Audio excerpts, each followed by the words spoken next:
ضاقت فلما استحكمت حلقاتها فرجت وكنت أظنها لا تفرج. بسم الله الرحمن الرحيم. حلقة جديدة من ملعب محمود.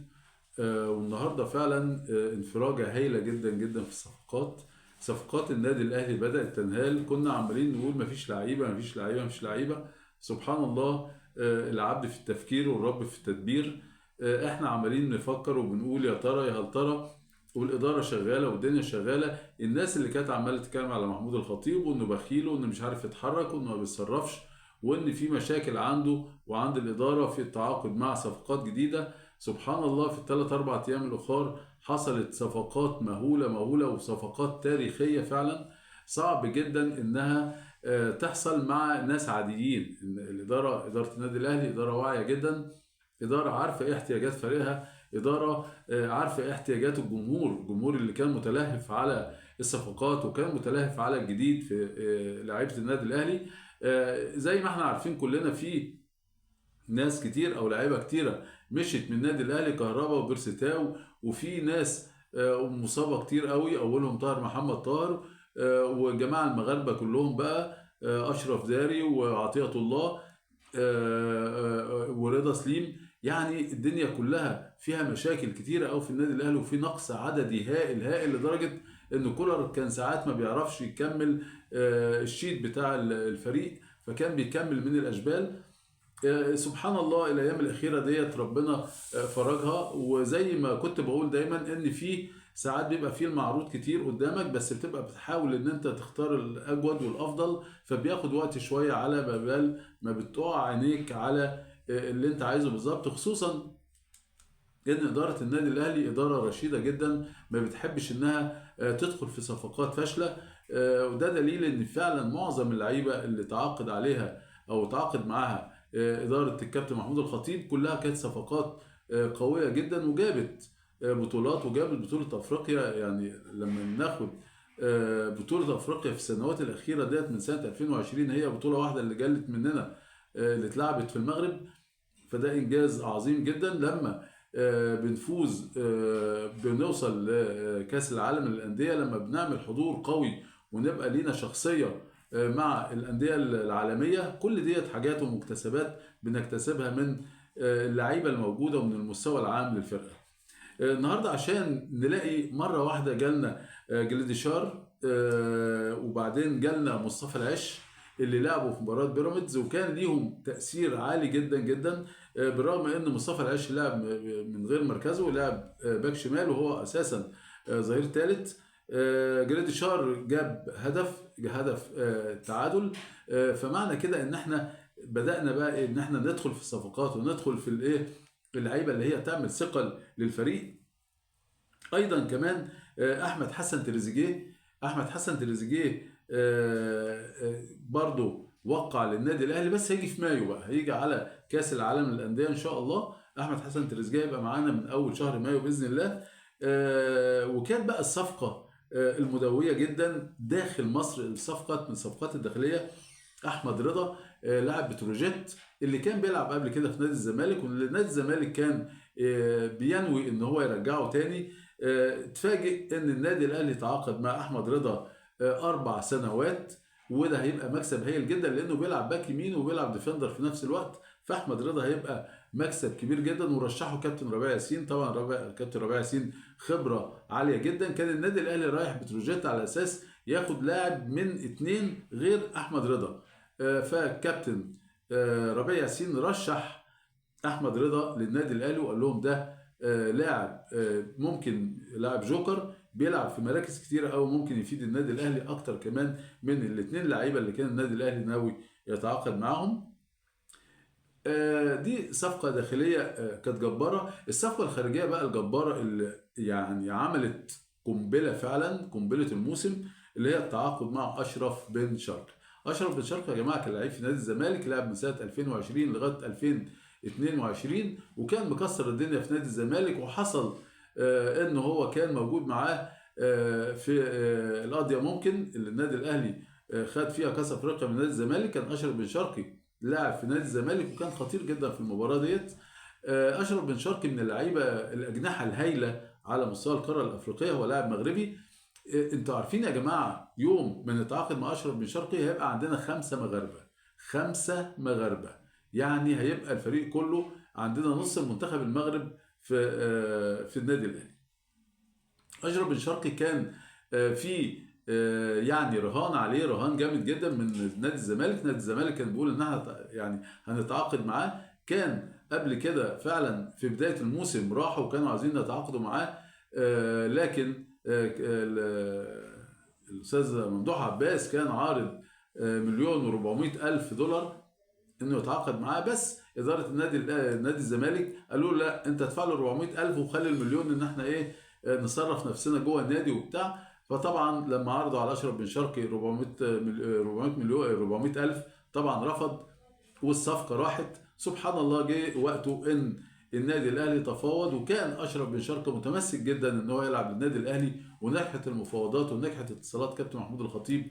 وفعلا النهارده الصبح الساعه 9 كان واخد الاستغناء من نادي الريان القطري، وجه القاهره وعمل الكشف الطبي فعلا ووقع على العقود فعلا، ورجع تاني في طياره العصر النهارده لقطر عشان يخلص بعض الامور البنكيه والماليه، وهيرجع تاني ان شاء الله عشان ينتظم في تدريبات ويبقى معانا ان شاء الله يوم الاحد الجاي في المباراه ضد مودرن سبورت. ان شاء الله هيبقى اشرف شرقي معانا باذن الله يوم الاحد، وهيلعب ان شاء الله اساسي في ماتش مودرن لانه خلاص انهى التعاقد مع النادي الاهلي. ودي صفقه جباره جدا وهايله جدا، وحاجه يعني انا شخصيا مبسوط جدا جدا ان اشرف بن شرقي هيبقى عندنا.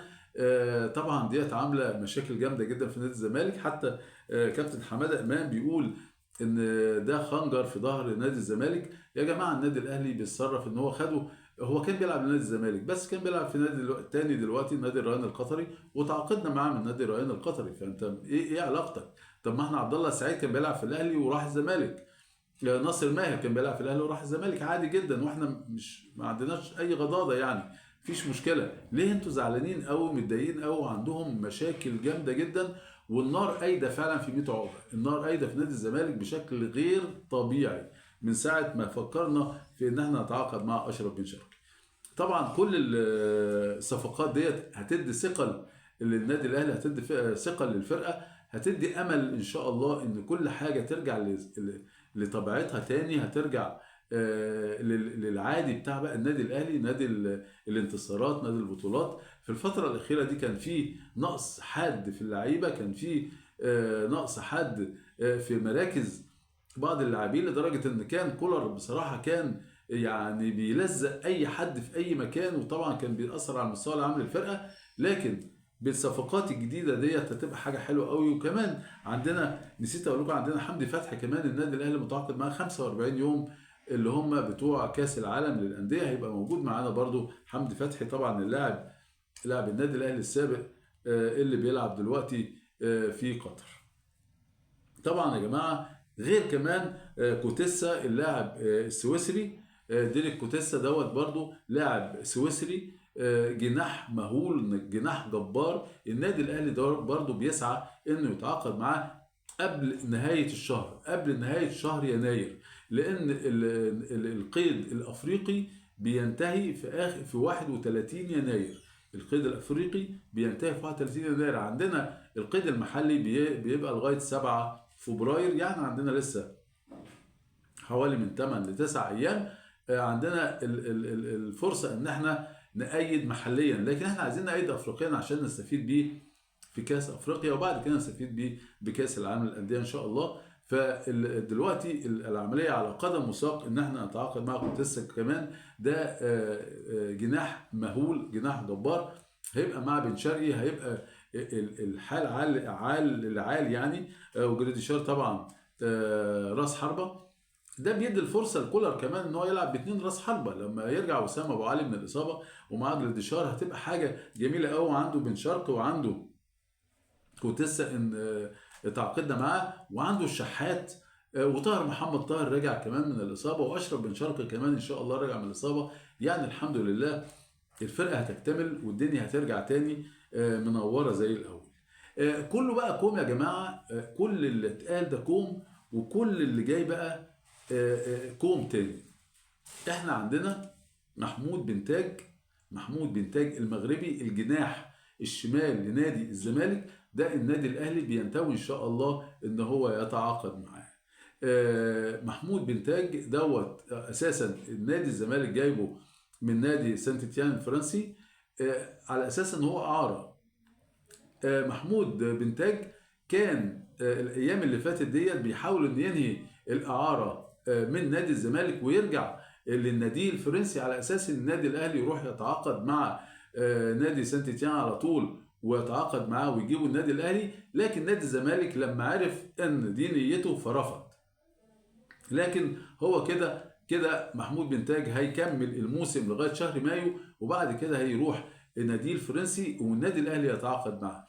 لكن النادي الاهلي نوى ان هو يتعاقد مع محمود بنتاج، وديت هتبقى صفقه مهوله برضو. النادي الاهلي يا جماعه فعلا هيفرغ نادي الزمالك من لعيبته، وقانوني. هو الراجل ما بياخدش منه لعيبه، يعني ما بياخدش لاعب من نادي الزمالك عشان بيلعب في نادي الزمالك.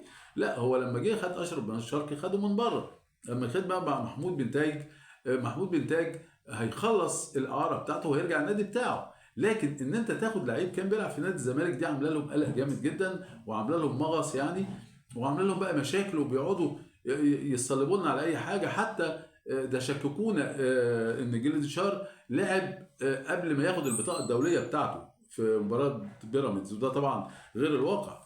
لان النادي الاهلي مش نادي مبتدئ، مش نادي لسه بيلعب في درجه تانية او ثالثه عشان يلاعب لاعب ما خدش البطاقه الدوليه بتاعته. طبعا كل ده كلام فارغ، بس عايزين يشغلوا الراي العام، وعايزين يشغلوا يعملوا ضبابيه حوالين تعاقدات النادي الاهلي اللي مكسره الدنيا. يعني في الاخر محمود بنتاج ان شاء الله هيبقى اهلاوي ان شاء الله في شهر مايو، باك شمال جديد في النادي الاهلي. النادي الاهلي دلوقتي بيدعم كل الخطوط بتاعته، وان شاء الله هيبقى حاجه مفرحه جدا وحاجه جميله جدا في الايام الجايه.